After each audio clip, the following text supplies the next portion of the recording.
Hello, everyone, and thank you for joining us. My name is Aaron Dorn. I'm the Director of Operations here at BrainSpring, and I'm going to be moderating this webinar. Before we begin, I'd like to take a moment just to pause and thank each of you for your perseverance in teaching. No one could have anticipated that this academic year would end the way it's currently concluding. Educators have been forced to adapt to an online instructional setting, and all of you participating in this webinar are clearly committed to your students and have an earnest desire to make your online lessons as meaningful as possible. So I want to start by just thanking you for adapting your curriculum. Thank you for persevering, and thank you for your ongoing commitment to your students and their education. BrainSpring has assembled this Q&A webinar to support you as educators. Our experts are here to share their knowledge and their suggestions with you to help modify your phonics first and your structures lessons in an online teaching environment.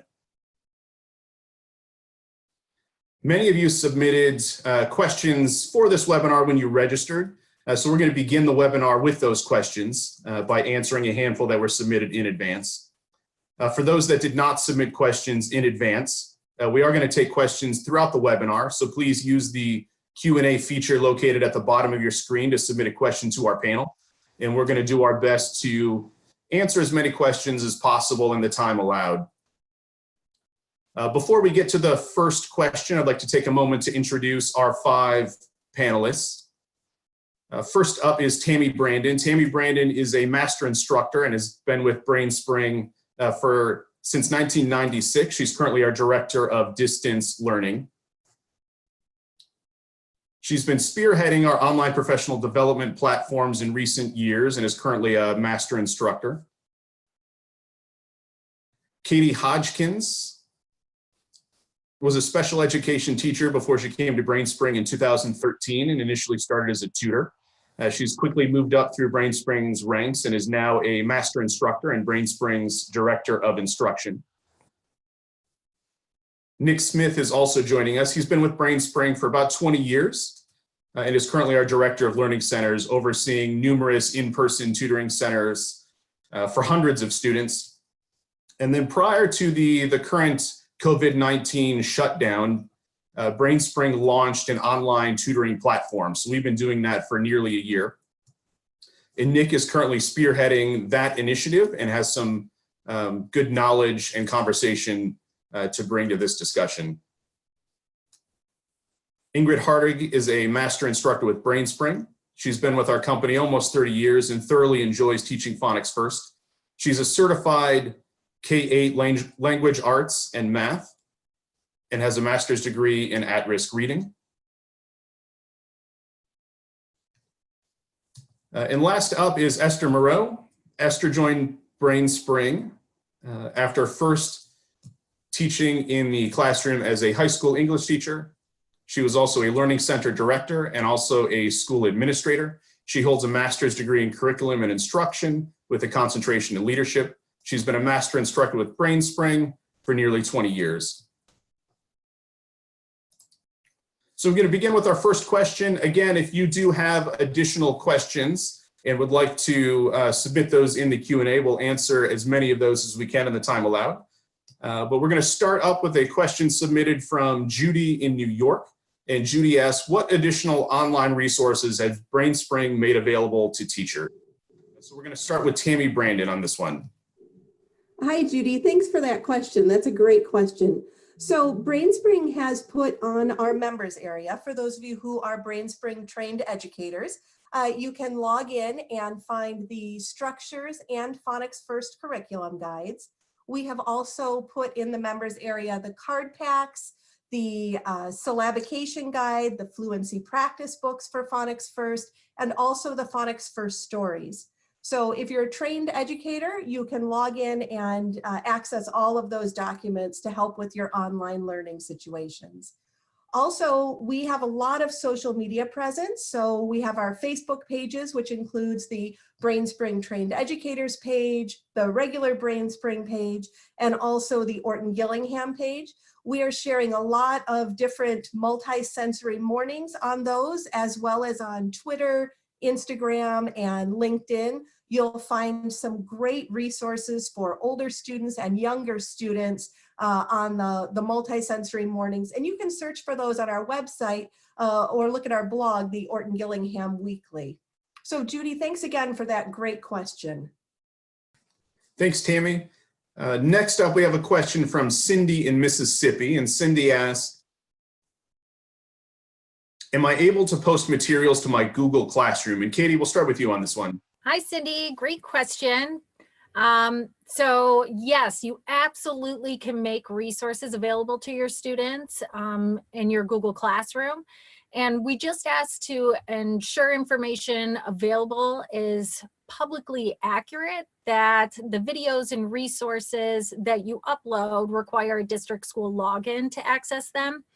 I would also highly recommend that you touch base with some other teachers before creating all of those Google Classroom slides, only because we've seen a lot of people post on our Facebook page and they've created some wonderful things.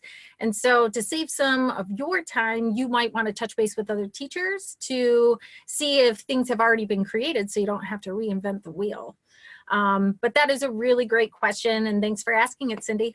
Our next question comes from Amanda in New Jersey, and Amanda says, I teach first grade. What are the most important lessons for my first graders to complete? Esther, you want to take a stab at that one? Sure. Hi, Amanda. Good question. So this kind of goes for everybody, no matter what grades you teach. You know, it would be really great if you could take a look at our scope and sequence, which would show for year one all of the important skills that the kids need to get to by the end of the year. You know, skills like Magic E, vowel teams, bossy R, diphthongs, things like that. So our these concepts are revisited in the second year scope and sequence, but it's really important that you at least get an intro to these by the end of this year for your students so that they'll be ready for next year. If you teach older grades, you know, we have a year one, year two, year three scope and sequence. And I think that's a good place to start to see what the expectations are for those years by the end of the year, kind of help you plan for what you need to cover. Esther, we have a follow-up in our chat. Amanda is asking where she can find that scope and sequence. Sure, you can go to the members area, and right on the front page, there's an implementation link. And if you click in that implementation link, there will be all of the scope and sequences for kindergarten all the way through year three. Next up is a question from Stacy in Mississippi. And Stacy says, I may need to do instruction over the phone without video. Some of my students don't have internet access. What would you recommend for me? Hi, Stacy. First of all, I would need to know if you have email access to your students, because if you can send emails to your students, and there are quite a few of the lesson parts that you can actually do. You could send a list of the sounds and do the visual drill. Your student would point to the list in front of them. You know, they'd print it out, point to the list in front of them. You'd have the same list in front of you, and they would go ahead and say the sounds. You could go ahead and do the auditory drill. A short or a small adaptation you'd need to do is they would need to say the letter and the sound, which they would normally do anyway. And then you could do blending by offering them some blending lists also. For dictation words, if you could go ahead and send them the list, then you would be able to have them read the clean copy. Now, if you don't have that available to you, that email source, then you would still be able to do the auditory drill. You would still be able to do the dictation. Students would simply have to pound, finger tap, write it, and then they'd have to spell it back to you. You could also engage them in the read word instruction. And of course, oral reading could be done over the phone. Thanks, Ingrid. And Kathy in our chat mentioned that those without internet access at home, their parents may still be able to check email on their phones. So even if they they don't have email access from a computer to see things, the parents might be able to access it on their phone and share it with students. So just keep that in mind. Our next question is from Kelly in Michigan. And she says, my students were not able to take their books and materials home with them. What common household items can I use with my students? Tammy, why don't we start with you on this one? That's a great question. I think that a lot of the students in our country right now are in that same predicament where they just don't have the materials that they need in order to be successful implementing phonics first or structures. So to help them use materials that they already have at home, there's a lot of different things you could do. For example, the sand tray. Of course, many of our students don't have a sand tray at home. And so in place of the sand tray, they could try using a plate with dried rice or dried macaroni noodles in it. You could also do a small container or even a paper plate with something like sugar or salt. Some students might have a dry erase board at home, or either a magna doodle or a gel board, something like that that they could use during the auditory drill. They could also do a Ziploc baggie filled with a paint or a hair gel. Just be sure to seal around the outside edges with some tape, but that might be a fun craft project that they could do at home and then use in the auditory drill. And if they have nothing else, they might even be able to just use the carpet that's in their house. Maybe they have a thick carpet that they could just write in for the auditory drill. Some other things that they could use, for example, in the red word lesson, if they don't have their red word screens at home, they could use any kind of mesh ribbon or a decorative mesh. They could use a small piece of window screen. They could use a piece of sandpaper and just place that right underneath the paper that they'll be writing the new red word on. Some other things that you could use for the clean copy, for example, you might project your words up onto a screen if you're using a platform such as Zoom or FaceTime or any of these online video sharing services. You might be able to share your screen or project onto your screen. You could, of course, also just use sentence strips or index cards to hold up word by word or sentence by sentence. And just make sure you align it with the camera so that your students will be able to see that. And of course, on our website, we have lots and lots of multisensory activities in that members area. So you can share those documents maybe via email, or if your school is doing printed packets, you could perhaps include those in the printed packets to send home with students. So Kelly, that's a great question. Thanks so much for sending that in. I think a lot of students and teachers are in that same situation right now.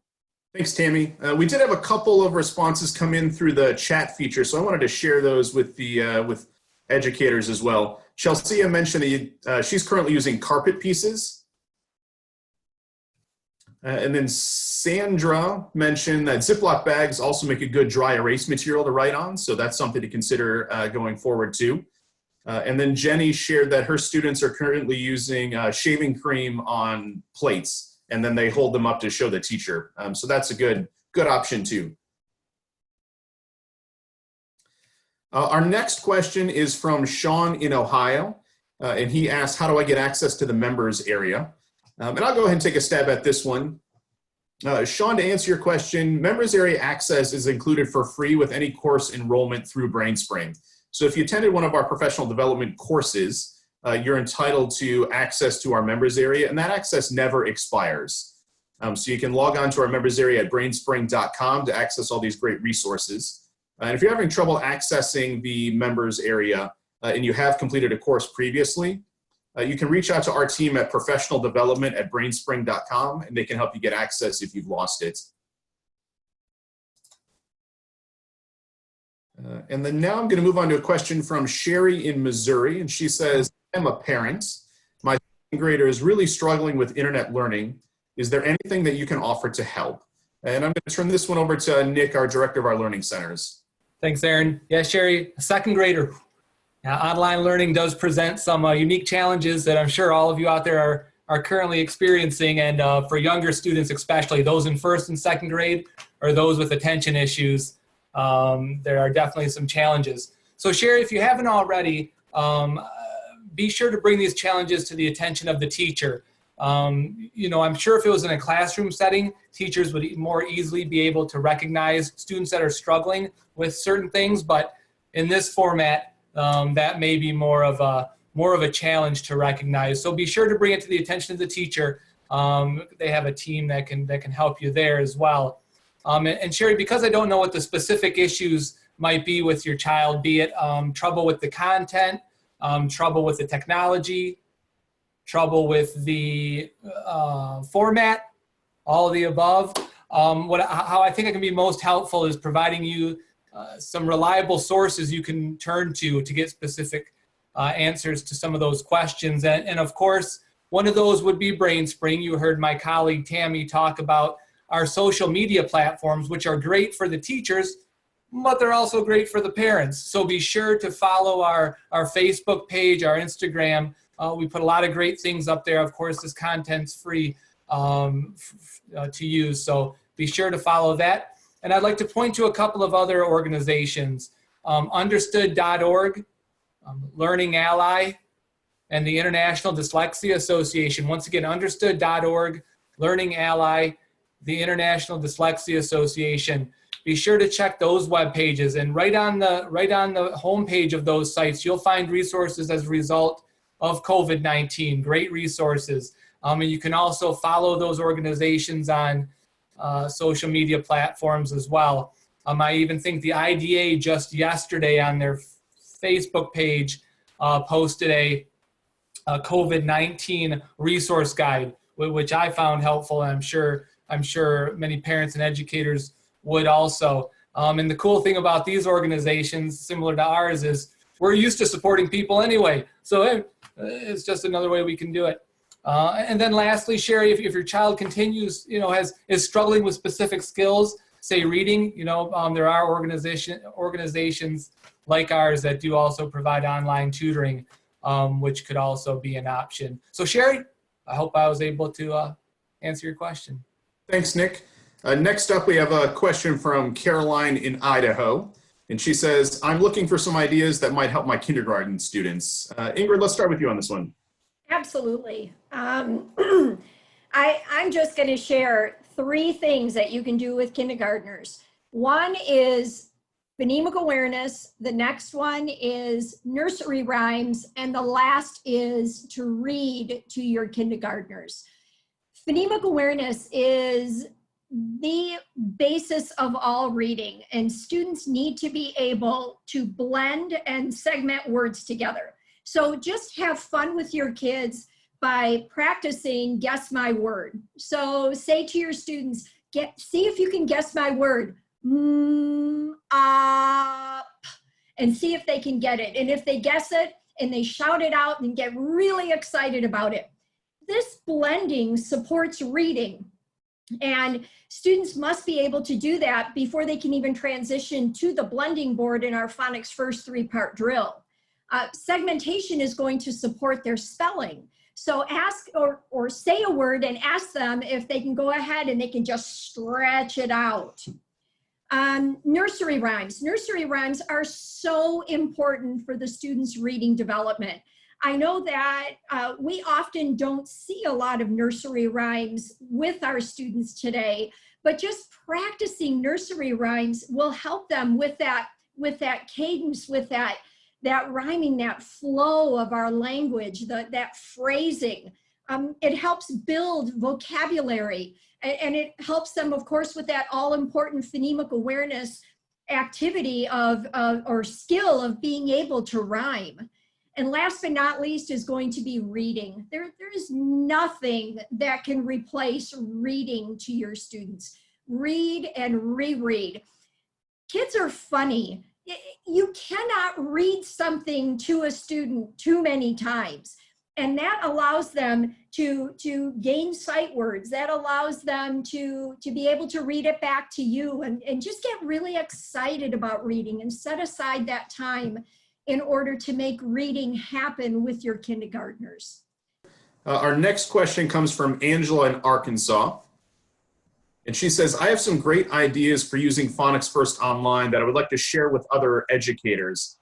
Is there a way for me to do that? Esther, why don't you take this one? Yeah, there's a few different ways. That's a great thing to do right now. We can all use extra ideas. We do have a closed member Facebook group for trained educators. So if you've gone through the course and you're a member of that Facebook page, you can share your ideas on there, and it'll be seen by a lot of people who understand the program. We also have other social media avenues like Instagram or LinkedIn, and you can always, tag us, share on those avenues as well. So if you just tag BrainSpring Orton-Gillingham, that would be a really great way to link to us. We also have a marketing manager named Emily Lindberg, who I checked with her first to see if this was okay, to share ideas directly with her. So if you'd like to pass ideas along directly to Emily, you can do that as well. Her name is Emily Lindberg, and so it would be emily.lindberg@brainspring.com. We are always happy to share really great ideas, and so many people are so creative. So please do share. We can all use it right now. Thanks, Esther. Our next question is from Michael in Michigan, and he was trained in structures and says, what suggestions do you have for multisensory games for older students in grades 5 to 7? Tammy, let's have you take this one. Hi, Michael. Thank you for that question. I have had the pleasure of working with a lot of middle school and high school students and using our structures program. I just think our structures program is phenomenal. And of course, all of you educators know that we have to approach our older students in a little bit more mature way than we might address our younger students. And so adapting those multisensory activities is really important to helping them buy into the program and be willing to work on some of their developing skills. So a lot of things that I like to use with my older students are simply games. They always seem to enjoy them. I enjoy them, watching them do these games and things. My kids seem to always love memory or concentration games where you're turning over cards, maybe finding a match. Maybe you're putting together a prefix and a base word or something like that. Or maybe you're matching a vocabulary word to a sentence. My students also really love card pop activities where they're listening for perhaps a root word or perhaps a sound, and they're holding up the corresponding card that matches the sound that they hear. My students also seem to really enjoy things like bingo, where maybe you give the dictation words and the students fill in the bingo board with the dictation words, and then you play bingo after you've created the different bingo boards. Or a modified version of that might be 3 in a row instead of a 5x5 bingo board. You could turn it into more of a tic-tac-toe style game. Any kind of card game my students have always seemed to love. So something like Go Fish is fairly easy to make and to play. If they have another student at home that they can play with, or perhaps a parent, that's great. Otherwise, there are some online resources that allow you to generate these different types of activities that you might be able to use in your online classroom or in a one-on-one tutoring situation. Some other things that you could do in addition to games, maybe you have some crafty students, so you could add in some craft activities where they're making something. I recently sent a student on a scavenger hunt looking for a list of things in their house that had the sound, and they were writing those down and then turning that list in to me, and we discussed the list that they had. I would encourage you to visit our Facebook page or our blog and look for those multisensory mornings. We're posting a new activity every day, and we are trying to provide activities for both the younger students and for the older students. A lot of the activities that are designed for younger students in the blog articles will often have an adaptation for older students written right in there. So be sure to look for those and just try and come up with some ways that you could modify those multisensory mornings to meet the needs of your students. Also, I'm really excited because we are in the process of updating our members area, specifically the structures members area. So in Phonics First, we have lots and lots of wonderful multisensory activities that are kind of in a print and go format that are listed right there in the members area. For those of you who are our BrainSpring trained educators, we are revamping the structures area. So we will be providing hundreds of additional activities in the coming weeks and coming months. So be sure to check that new structures section. It should be going live in the next few weeks. So we'll have some great activities there that should help keep your students busy. So to Michael and all of those teachers who are working with older students, continue doing the great work and be sure to check that area. Thank you again, Michael, for this great question. Thanks, Tammy. Our next question is from Debbie in Mississippi, and she says, I'm scheduled to attend an in-person Phonics First course in June. Will that still take place? And I'll go ahead and get this course or this question started, and then I'll pass it back over to Tammy. We're currently working with all of our educational partners to discuss their summer plans. Obviously, we were scheduled to be in person throughout most of the summer in various districts in states throughout the country. And we're working with all of our educational partners to see what their plans are going forward. So whether they're going to continue with those in-person courses or whether or not they're going to transition to one of our e-learning platforms. So we do offer 2 e-learning options, and some districts are converting to those. So we offer a self-paced option and a live stream option, and I'm going to let Tammy explain a little bit more about those. Sure, I'd be happy to do that. So as Erin just mentioned, we have 2 different online options. The first one I'm going to talk about is our self-paced e-learning courses. And our self-paced e-learning courses are held in Canvas, which is an online learning management system. And users log in and they're able to watch a series of videos, slides, animations, and every few minutes they are interacting with what's happening on the screen. So there might be a question that someone answers, or there might be a drag and drop activity where you're pairing something. Maybe it's a word and a definition. So maybe you're matching up phoneme and sound unit and putting those puzzle pieces together on the screen. There are also discussion assignments built into our online self-paced learning option. So there are questions that are built in that participants then answer, and they receive feedback from our instructors. There are also video assignments that are required in our self-paced courses.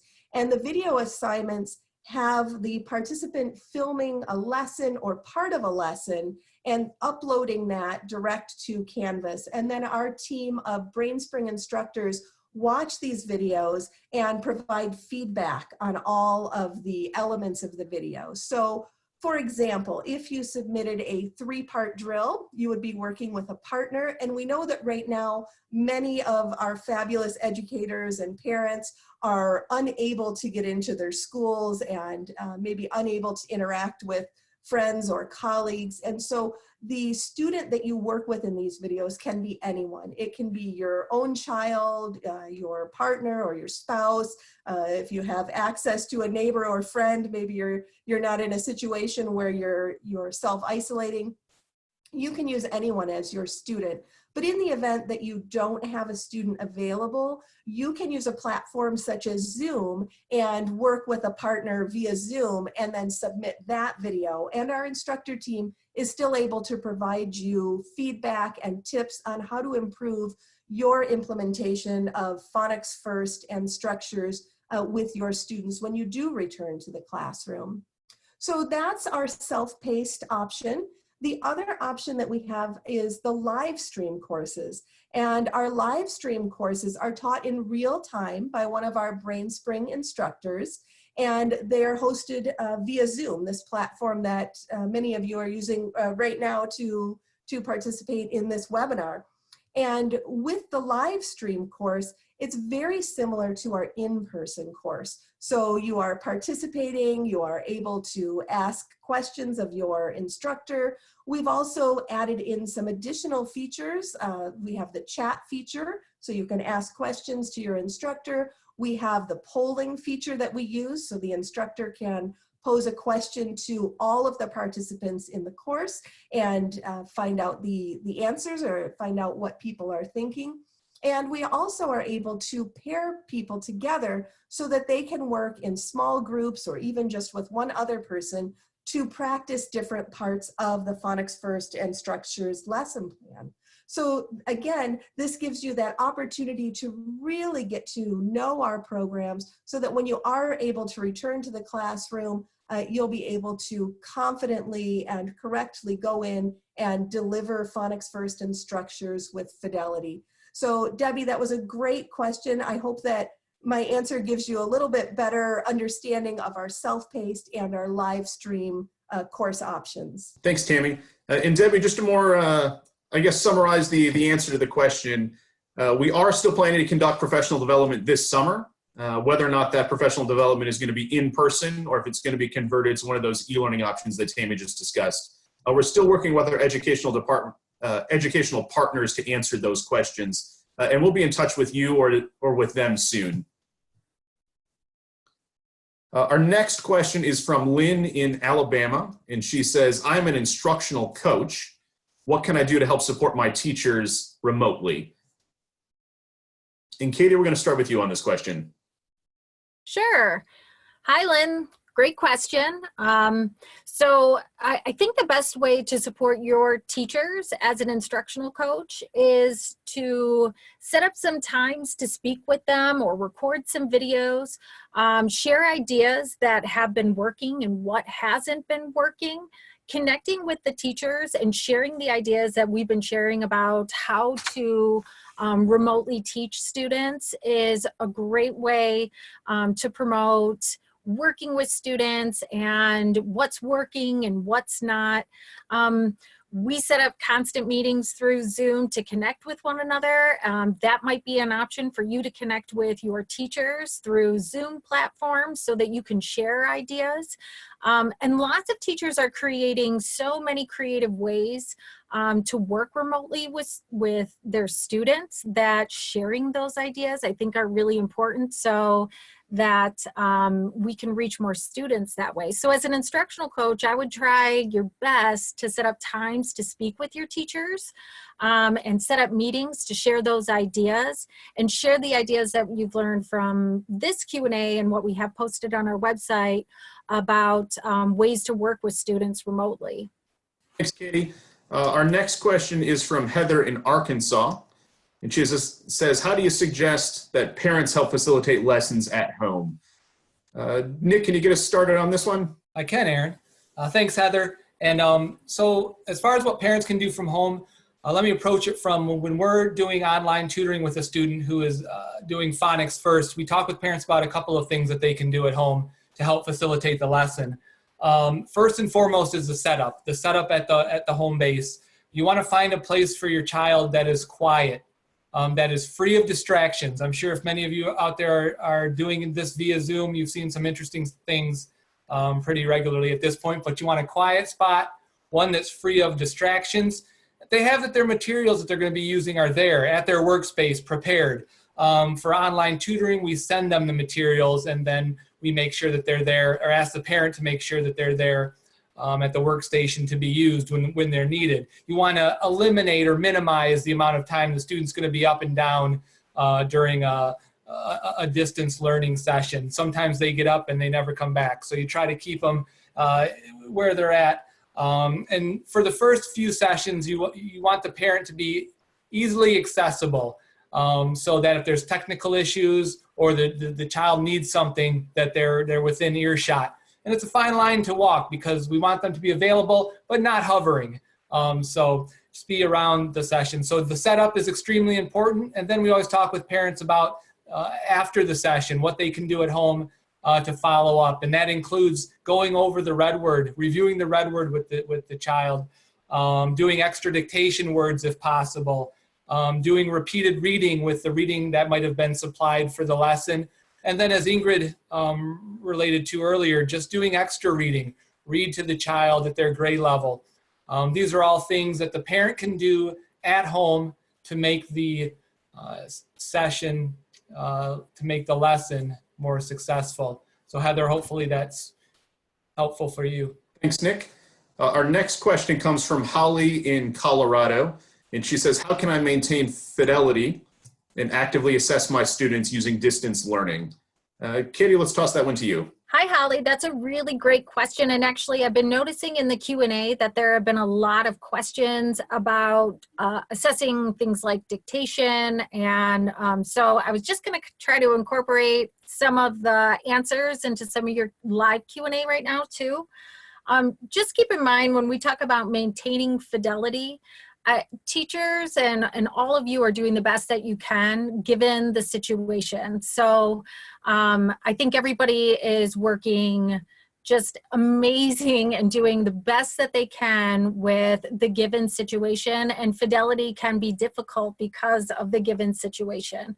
So you just want to do the best that you can to provide lessons the same way that you would do in the classroom, or given your live web-based classrooms, trying to record lessons of yourself, teaching these, and doing written assignments or recorded assignments for your students where they have to record themselves, doing pieces of the lessons. One piece of the dictation that a lot of teachers were having a hard time with assessing, students could record themselves pounding and finger tapping, or if all they can do is something with pen and paper, they could write in pen, and then instead of erasing their mistakes, they're going to cross it out with pen so you can see where mistakes are happening. And maybe the parent can take a picture of what they've done and sent it to you so you can assess through dictation where students are making mistakes. A really great suggestion too is that when you're conducting some of your lessons and you're recording yourself, that you can make it build in all of those repetition reminders throughout. So kind of pretending that your students are miscuing in the moment if you were live with them, and giving them reminders of, oh, remember, if you forget the sound for this, remember our keyword is up here. Our keyword is itch, like in eh.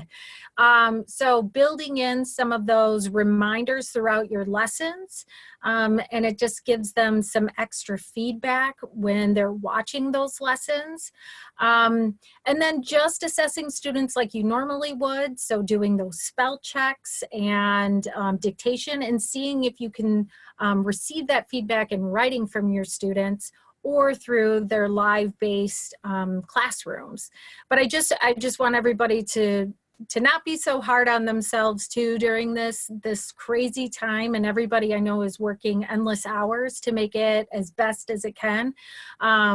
So I just thumbs up to everybody who's doing all this hard work, because I know teachers are just putting amazing amounts of effort and hours into what they're doing, and don't be so hard on yourselves, because there's only so much you can do. And to maintain that fidelity, I think you're just working as hard as you can given the situation. So that was a really great question, Holly, and I hope I clarified that for you. Thank you, Katie. Our next question comes from Kimberly in Florida. And she says, my district mandated a policy to provide 5 to 10 minute videos for K-2 students. How can I get the most out of those videos, and what aspects of the programs are most important to include? Ingrid, let's you take this one. Casey Hoffman in the Q&A asked the same question. And, you know, Katie touched on a few of the different aspects, the different things that you can do.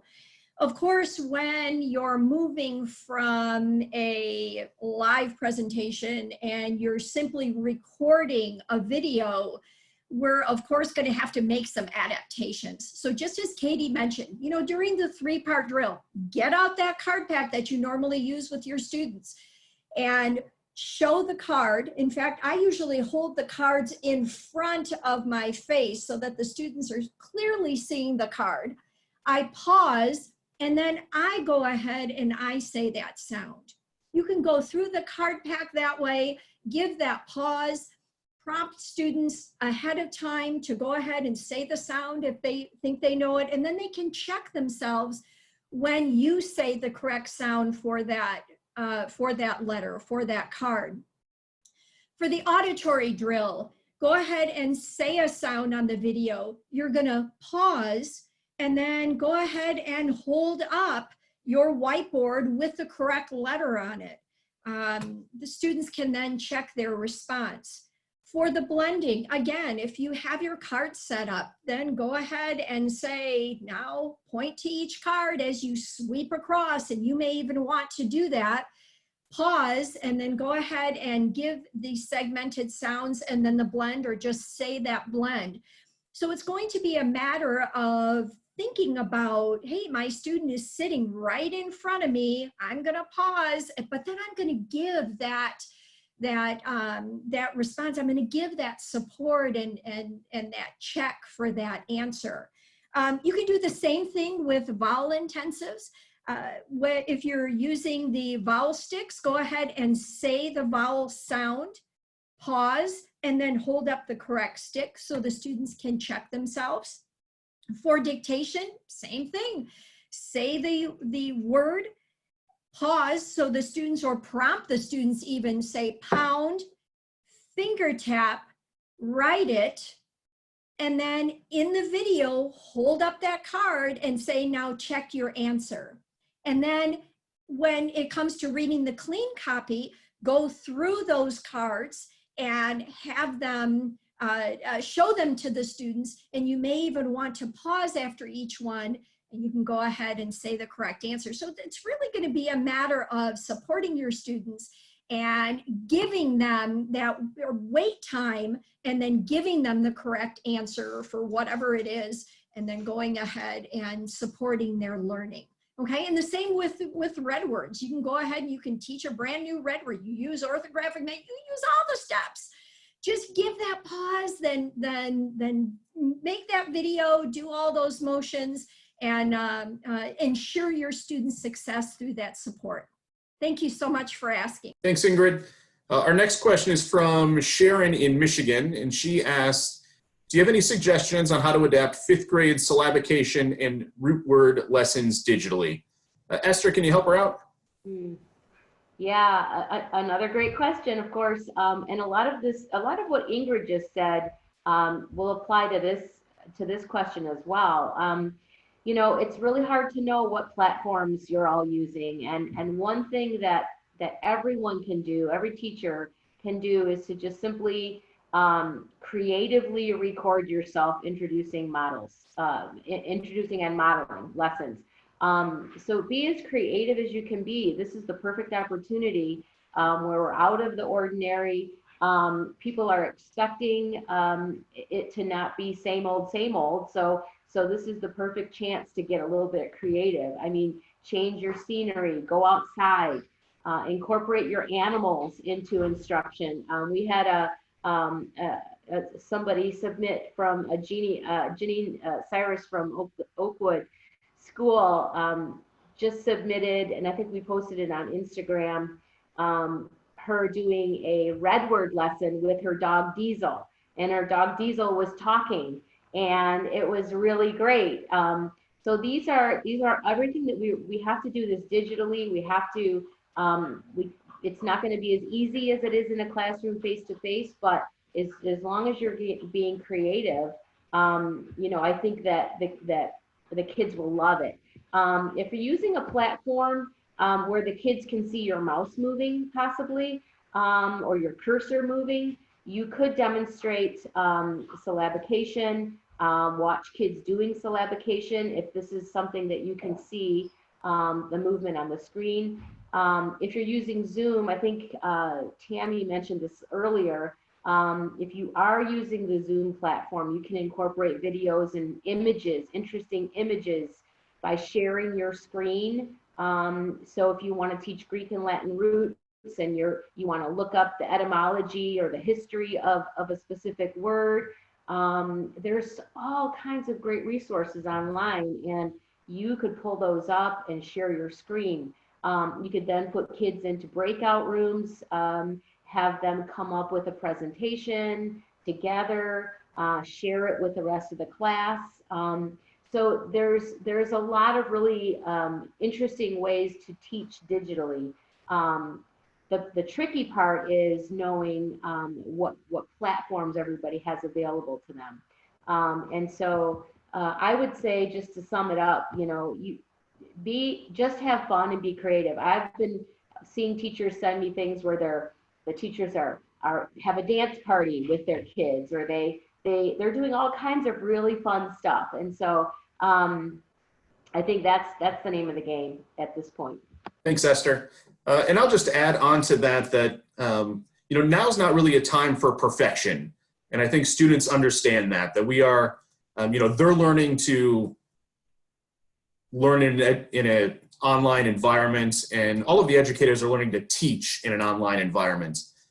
So don't worry about perfection. Just worry about improvising and trying new things and seeing what works. You know, we had a similar conversation. We were putting this Q&A session together where, you know, we've got a lot of technology at our office. We've got microphones and cameras, and we can make it look very professional. And there was some conversation about, you know, it might not be perfect. There might be glitches. There might be sound quality issues because we don't have at our homes the same materials that we have, or the same equipment that we have at our office. And we're just, you know, we're making do. We're doing as best we can. We're trying to give some quality suggestions to educators, and we're doing our best. And that's really all we can ask from you as well. Our next question comes from Gail in New York, and we've had quite a few related questions come in on the Q&A. So to answer those, yes, this webinar is being recorded and it will be made available, so you'll be able to share it with your coworkers and fellow teachers later this week once we get that recording out to you. So I'm going to move on to a question from Elizabeth in Alabama, and she says, I attended your Phonics First pre-K workshop. Do you have any suggestions for online modifications that I can use with my pre-K students? And Tammy, I'm going to let you take this one. Oh, Elizabeth, this is a great question. And I think that making the shift from teaching in our regular classrooms to teaching from home under our current circumstances is difficult for anyone. But capturing the hearts and minds of our pre-K students, I think, presents its own unique set of challenges, because our littlest students don't know how to use the technology. It's maybe difficult to get them to stay where they can see you on the screen, or you can see them on the screen. So kudos to you for trying this. Of course, we want to make sure that we can provide our littlest students with the best that we can, given the circumstances that we have. Because we know that our pre-K students and all younger students really crave and love movement. I would encourage you to do anything that gets your students moving while still being able to maintain connection with what you're teaching. So for pre-K, you might do some fun songs where there are some actions built into the song. Rhyming songs would be a great way to address some phonological awareness skills. If you have students and you're trying to work on letter formation, you might have them pointing at the screen and drawing the letters with you in big, large sky written letters. That will help to encourage some movement from our students. You could also develop some keyword actions, or use the keyword actions that are listed in your Phonics First course manual that go along with the different letters and sounds. So for example, if you were working on the letter A, the short sound A, the keyword is apple, you might have your students pretend to take a bite of an apple whenever they hear that A sound. So you're calling something out and they're giving you a response that encourages them to move and still keeps them focused on you. Really, for our pre-K students, any type of phonological awareness activity would be wonderful for them. I'm kind of echoing a little bit of what my colleague Ingrid said about some of the important things for our younger students, our beginning readers. Nursery rhymes, those are fantastic things to use with your students, or Dr. Seuss type books where there's a lot of rhyming. You might read a sentence and pause before you get to the rhyming word and have the students shout out what word they think should come next in that story. So you're getting them actively engaged in your lessons. You can also do some activities where maybe you are doing an onset and rhyme type of activity where you're either blending or segmenting. So you might have your students doing some hand motions with you. So you might say, My word is at. Let's put them together. At, mat. Or where they're breaking it apart. And they're just pulling those sounds apart instead of putting them together. So those hand motions, again, I think are really important for our younger students. And as Ingrid said earlier, I think one of the best things you can do is really encourage that love of reading with your students. So be sure to read stories aloud to your students. You might try using different voices and intonation. Maybe you bring in a little puppet to read, or if you have the technology, perhaps one of your pets can read a story to your students. You might also encourage parents to read aloud to their students and set that up as an assignment, where today I want you to read for 10 minutes a story that has a female character in it, or a story that has lots of rhyming words, and really encourage the parents to read with their students every night at home or every morning whenever they have the time available.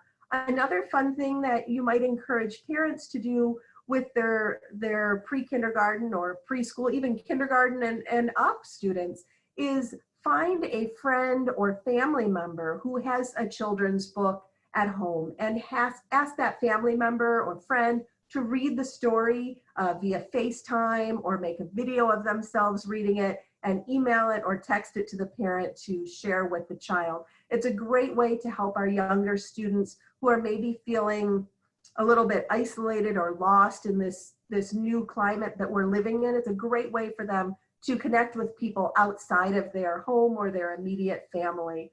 So again, anything that encourages movement, anything that focuses on phonological awareness, and anything that would encourage love of reading would be my recommendations on how you can really help these pre-K students through this time. So Elizabeth, thank you for that great question. And I wish you and all of the lower elementary and pre-K teachers good luck on getting your students in their new virtual classrooms. Thanks, Tammy. We are approaching the hour mark on this webinar. So we're going to take just one or two more questions. But if you do have any questions that we haven't responded to during this webinar, please send them to us through email, and we'll do our best to get them to our panelists so they can respond to you directly. And you can send those to professionaldevelopment@brainspring.com, and that's all one word, no dashes. So our next question is from Lori in New Jersey, and she says, I've been working from home. I've been working to become an Orton-Gillingham dyslexia specialist with BrainSpring. Those courses, in order to be credited for certification, need to be in person. Is there anything you can do to help me continue pursuing my certification when I'm stuck at home? So Katie, I'm going to turn this one over to you. Yeah, Lori, that's a great question because I've actually received a few emails about that. So just to let everybody know that the live stream courses right now are an option as in person. So if you would like to move towards certification, and just so everybody knows, you are unable to use e-learning as a course towards certification. All courses have to be in person or live. But the great news is that the live stream courses that we're offering right now count as live courses. So you could take one of those courses right now. We are offering more and more options for level 1 and level 2. So you could take those through our live stream, and that would count towards certification. That was a great question, Lori. Thanks. Okay, we are now at our hour mark, so I think we're going to wrap it up here. Again, if you do have any other questions, please submit them to professionaldevelopment@brainspring.com. That address was just shared in the chat, so I'll leave that open for a moment if you'd like to copy and paste it. But we'll just conclude by thanking all of you for, again, persevering in an online learning setting and adapting your lessons as best you can in the circumstances we're presented with. That's really all we can ask from anybody. And we're obviously here to support you. If there's anything we can do for you, please feel free to reach out to us at that professionaldevelopment@brainspring.com. But we wish you well. We hope you're safe, and we look forward to seeing you again soon. Thank you.